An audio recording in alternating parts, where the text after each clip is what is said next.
श्रीरामपूरचं प्रकरण घडलं काल परवा. त्याचबरोबर कट्टे घेऊन फिरणारे लोक होते, मोस्ट वॉन्टेड लोक होते सगळी. काय दुर्दैवानं गोळीबार झाला, कोण लोक हजर होते? तुम्ही एकदा त्याची व्हिडिओग्राफी करा ना.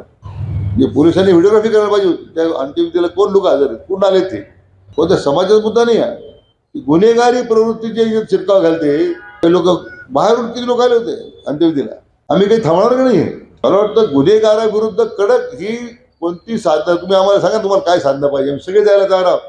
ही सगळी गुन्हेगारी जिल्ह्यात त्याचा बिमोड झाला पाहिजे. घारगे साहेब, माझी तुम्हाला विनंती आहे. शेवगावमध्ये ज्यावेळी दंगल झाली, स्वतः गेलो त्यावेळी सगळ्या मोठ्या गुटख्याच्या फॅक्टऱ्या कोण चालवतो? पाथर्डीत कोण गुटखे फॅक्टरी चालवतो? हा पैसा कुठे जातो? हरामाचा पैसा कोणाचा कोण मिळवतो? आणि हाच पैसा मग गुन्हेगारीला जातो. ठीक आहे, माझ्या तुझ्याच्या निवडणुकीचा माझा फटका बसला शेवगाव, मी त्याचा विचार करत नाही. राजकीय किंमत किती मोजू आपण, पण गुन्हेगाराला शासन झालं पाहिजे ही माझी आपल्या या निमित्ताने विनंती. आज श्रीरामपूर गुन्हेगाराचा अड्डा झालेला आहे. तीच नेवासा आहे आणि ते परिणाम आमच्या शिर्डीवर झालेला. मोकाट गुन्हेगार फिरताय, तिथं वाटत ते करताय. कोणला माझी ते विनंती, तुम्ही एकदा हा निर्णय करून टाका तुम्ही. आणि एक मग एखाद्या विषयी समाजावर कारवाई होती, आपण चर्चा होते, पण ते गुन्हेगार जर समाजात असतील तुम्ही करणार का? मला आश्चर्य वाटलं. एक जर्मन बेकरीचा आरोपी, त्याच्या अंत्यविधीला हजारो लोक जमतात. देश कोणत्या दिशेला चाललाय?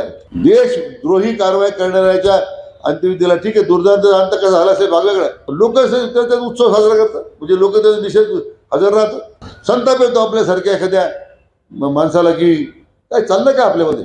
ते लांगण जाणून आपली काही मंडळी करतात राजकीय पक्षाची मता करतात. जर्मन बेकरीचा मुख्य आरोपी होतो. हजारो निरपराध लोक त्या ठिकाणी, काही निरपराध लोक मारले गेले त्या जर्मन बेकरीच्या बॉम्बस्फोटमध्ये. लोकांचं धाडस किती वाढलेलं आहे. हे धाडस काय वाढलं? कारण गुन्हेगारीवर आम्ही अंकुश ठेवू शकलो नाही, त्यामुळे धाडस वाढलेलं आहे. माहीत तुम्हाला विनंती आहे, जाहीरपणे मुद्दाम बोलतोय. कोणाला काय वाटते मला चिंता नाही. पण आपला जिल्हा हा या गुन्हेगारी मुक्त करण्यासंदर्भात, आर्थिक गुन्हेगारीच्या बाबतीमध्ये जिल्ह्याचं जो नाव खराब होत चाललेलं आहे, अशा पद्धतीचे बेकायदेशीर शस्त्र बाळगून अवैध व्यवसाय, ड्रग्सचा सगळ्यात मोठा धोका आहे. काय चाललं ड्रग्स म्हणजे रोज कुठे ड्रग्स मिळतात अशी स्थिती आहे. जिल्ह्याचा पालकमंत्री म्हणून सुद्धा मला कधी कधी माझ्या शर्मने खाली जाते. आम्ही कुठं कमी पडलो आम्ही. मला वाटतं म्हणजे मी सगळ्यांची माफी मागतो, अधिकाऱ्यांची, एस पी साहेबांची. केव्हा तरी मला वाटतंय बोलावं.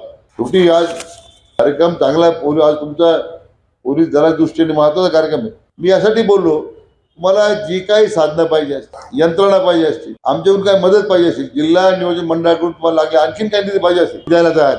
5 कोटी लागू, 10 कोटी लागू, 20 कोटी रुपये लागू, जनतेच्या सुरक्षिततेबद्दल आम्ही तडजोड करणार. आणि ते आपण मला वाटतं आम्हाला त्या दृष्टीने आपण करावं.